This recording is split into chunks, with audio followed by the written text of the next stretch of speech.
ہجرت کر کے جب مسلمان آئے مدینے، کئی برس گزر گئے، 2-3 سال گزر گئے. جتنے لوگ آئے تھے کسی کے یہاں بچہ ہی نہیں ہوا. کسی مہاجر کے یہاں ہجرت کے پہلے سال اولاد نہیں ہوئی، ہجرت کے دوسرے سال اولاد نہیں ہوئی. تو مسلمان پریشان ہو گئے. کسی گھر سے یہ آواز ہی نہیں آتی مبارک ہو بیٹا ہوا ہے، مبارک ہو بیٹی ہوئی ہے. تو انہوں نے کہا یہ مدینے میں جو یہودی رہتے ہیں انہوں نے مسلمانوں پر جادو کیا ہے، نظر بندی کی ہے اور اولاد بندی کر دی ہے. اب ظاہر ہے کیا کہتے ہیں، لیکن کچھ سمجھ ہی میں نہیں آ رہا تھا یہ ہوا کیا، کہ یہ کس کی طرف سے ہوا ہے. کہ ہجرت کے بعد ہجرت کی یادگار اگر کوئی ایک، کہ عربی لفظ مہاجر اور بہت سے آپ کو ایسے لوگ ملیں گے جن کا نام مہاجر ہے، جن کا نام مہاجر ہے. اگر کوئی مدینے میں ہجرت کے سال پیدا ہوتا تو اس کا نام مہاجر رکھا جاتا. خوشی میں کہ ہجرت کے بعد پوری امت میں ایک بیٹا تو ہوا.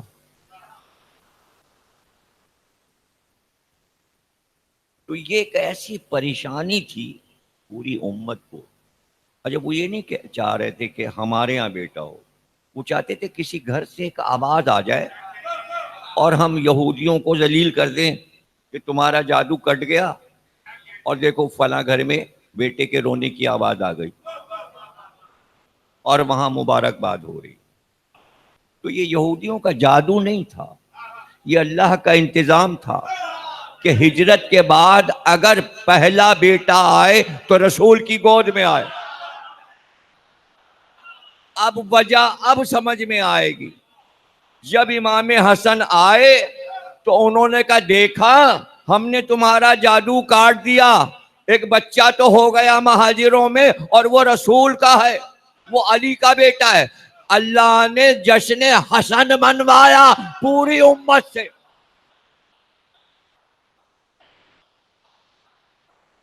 چونکہ سب خوش ہوئے، سب خوش ہوئے، اسلامی جذبے کے تحت خوش ہوئے کہ مہاجروں کی آواز تو آئی مبارک ہو، اور مبارکباد رسول کے گھر پہ ہو رہی ہے، سب چلے جا رہے ہیں مبارک. تو اب جشن اللہ منوانا چاہتا ہے، اس لیے جو آ رہا ہے آپ نے اعلان کیا، ایک عام اعلان کیا کہ آج کی رات تمام مسلمان اپنے گھروں پہ چراغاں کریں اور جلائیں ان کو. ہر گھر پہ چراغاں ہو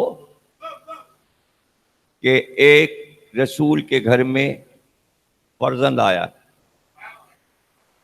سب نے چراغاں کیا. 1 سال کے بعد رسول اللہ کے یہاں بھی ایک بیٹا ہوا.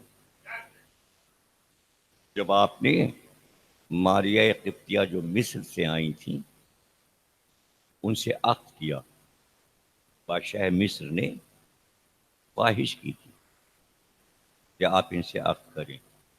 مصری خاتون ہے اور قبیلہ قبطی، قبطیہ، قبطی مصر کا ایک قبیلہ اور بہت اچھے خاندان کی.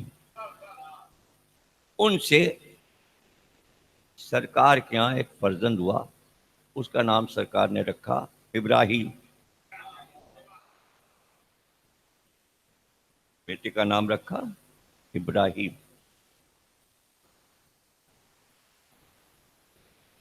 مولا علی کو بلایا رسول اللہ نے اور کہا کہ آج پورے مدینے میں جا کے علی اعلان کرو کہ آج سب چراغاں کریں، رسول کے یہاں بیٹا ہوا ہے اور جشن منائیں۔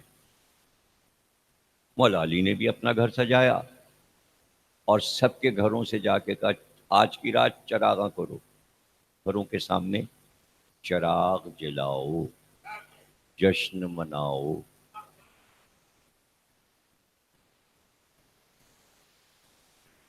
اب اس بات کو مصری ہی مورخ نے یہ بات لکھی ہے، پہلے وہ عیسائی تھا پھر مسلمان ہوا، عمر ابو النصر، مصر کا بڑا مشہور مورخ ہے۔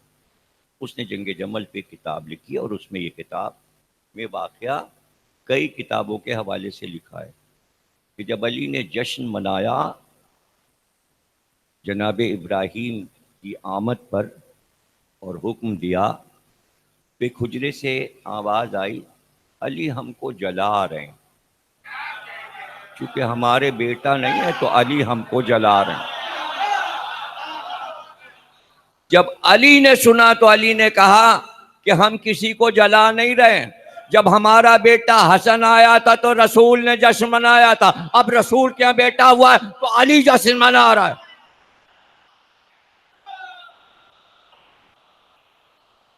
تو ان دونوں جشن کا تذکرہ اور پھر تیسرا جشن امام حسین کی آمد پر مدینے میں ہوا، پھر کوئی جشن سننے میں نہیں آیا، مطلب تاریخ میں پڑھنے میں نہیں آیا، سننے میں تو کیا آئے گا، کہیں ملا نہیں کہ اس کے بعد کہیں مدینے میں چراغاں ہوا۔ بس یہ تین شہزادے، ایک رسول کا بیٹا ہے، وہ دونوں بھی ابنا کے مطابق رسول کے ہی بیٹے، لیکن آپ شاید رسول اللہ کے بیٹے کا ذکر کرنا فخر کی بات ہے، اور یہ آپ کی آخری زوجہ ہیں، اس کے بعد آپ نے کوئی شادی نہیں کی اور انہی سے فرزند ہوا اور مدینے میں ہوا۔ مکے میں جناب خدیجہ سے اولاد ہوئی یا پھر ماریہ قبطیہ سے سرکار کی اولاد ہوئی، تو ان کا ذکر سننے کے بعد شہزادوں کا ذکر سنتے سنتے اس شہزادے کا ذکر بھی ہم نے کر دیا، لیکن ہم ایک ایسی منزل پر محبت کرتے ہیں اپنے آئمہ سے، امام حسن اور امام حسین سے، شہزادی کے بچوں سے، علی کے بیٹوں سے، کہ ہم فضیلت کو آخری نقطے تک اپنی خطابت کے مطابق لے جاتے ہیں۔ حدیں تو اتنی ہیں کہ اسے ملائکہ پار نہیں کر سکتے تو ہم کیا پار کریں۔ اس لیے میں نقطے پر نقطہ دے دیتا ہوں تاکہ جو اندر آپ کا کمل ہے وہ پورا کھل نہیں پا رہا، وہ کھل نہیں پا رہا۔ کہ شہزادے کے ذکر میں خوشی کی بات ہے کہ ہم فرزند رسول کا ذکر کریں۔ یہ باتیں لوگوں کو نئی لگتی ہیں، اس لیے ہم نئی کو اور نئی بنا دیتے ہیں۔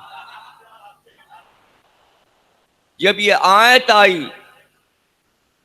وَمَنْ حَاجَّكَ فِيهِ مِنْ بَعْدِ مَا جَاءَكَ مِنَ الْعِلْمِ فَقُلْ تَعَالَوْا نَدْعُوا أَبْنَاءَنَا وَأَبْنَاءَكُمْ نِسَاءَنَا وَنِسَاءَكُمْ أَنفُسَنَا وَأَنفُسَكُمْ ثُمَّ نَبْتَهِلْ فَنَجْعَلْ لَعْنَةَ اللَّهِ عَلَى الْكَاذِبِينَ۔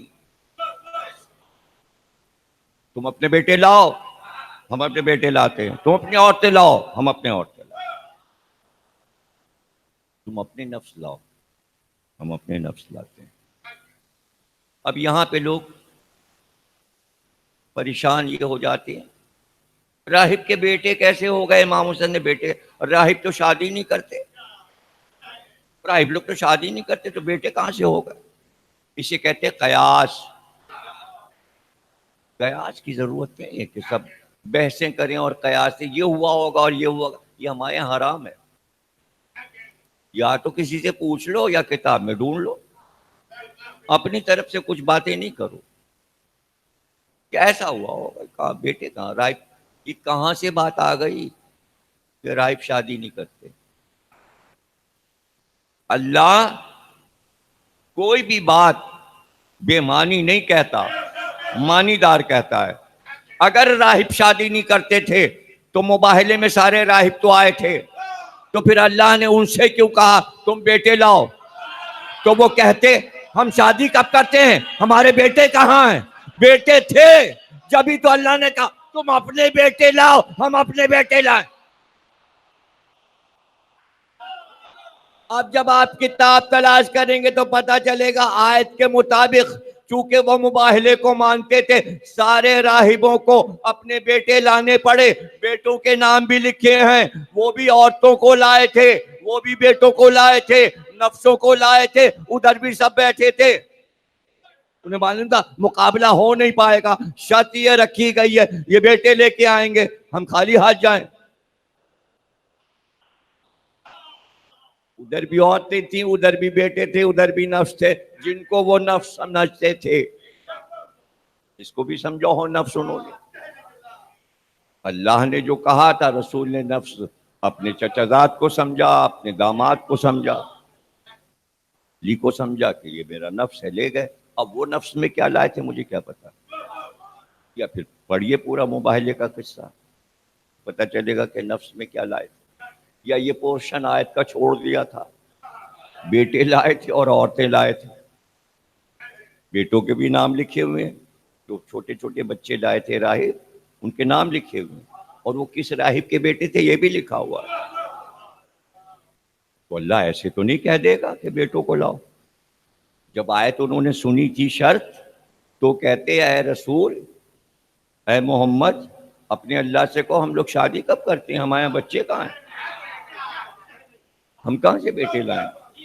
ارے انہوں نے یہ تک تو کہا نہیں کہ ہم مباہلہ نہیں جانتے. یہ کیا نئی چیز آپ نے ہمیں دے دی ہے کہ مباہلہ کر لو. ہم نے تو مذاکرہ کر ہی لیا ہے، مسجد میں بیٹھ کے بحث تو ہو گئی ہے، مناظرہ ہو گیا ہے. اب یہ مباہلہ کیا چیز ہے؟ اس کے معنی مباہلہ عیسائیوں کیا تھا، اس لیے کہ وہ اپنے کو روحانی کہہ رہے تھے. روحانی کا مطلب یہ ہے کہ ہم اپنا فیصلہ اللہ پہ چھوڑ دیں. تو اس کے معنی وہ اللہ کو مانتے تھے. آیت میں یہی ہے کہ فیصلہ اللہ پہ چھوڑو، جو جھوٹا ہے اس پہ آسمان سے عذاب آئے گا. وہ بھی آسمان کے قائل تھے کہ عذاب آسمان سے آتا ہے، ورنہ بیٹھتے نہیں. وہ مباہلے میں آتے نہیں، وہ واپس چلے جاتے، کہتے ہم ان گڑبڑ مسئلوں میں نہیں پڑیں گے، ہمیں جو کہنا تھا ہم نے کہہ دیا کہ ہم مریم کو مانتے ہیں، ہم عیسیٰ کو مانتے ہیں، اور ہم خدا کو مانتے ہیں اور روح القدس کو مانتے ہیں، یہ ہمارا عقیدہ ہے. اور یہ کہہ کے چلے جاتے. رکے کیوں؟ میدان میں آئے کیوں؟ انتظار کیوں کیا کہ دیکھیں محمد کسے لے کے آتے ہیں. پھر انہوں نے دیکھا بھی کہ محمد آ رہے ہیں، بچوں کو بھی لا رہے ہیں، عورتوں میں ایک خاتون کو لا رہے ہیں، نفسوں میں ایک مرد کو لا رہے ہیں. بیٹھے ہوئے تھے جبھی تو دیکھا. ارے اگر نہیں بیٹھے تھے تو یہ کیسے کہا ہم نہیں مباہلہ کریں گے؟ وہ چہرے دیکھ رہے ہیں، اگر یہ اشارہ کرے تو پہاڑ اپنی جگہ سے ہٹ جائیں. وہ معجزے کے بھی قائل تھے. یمن کے عیسائی مسلمانوں سے تو بہتر ہیں.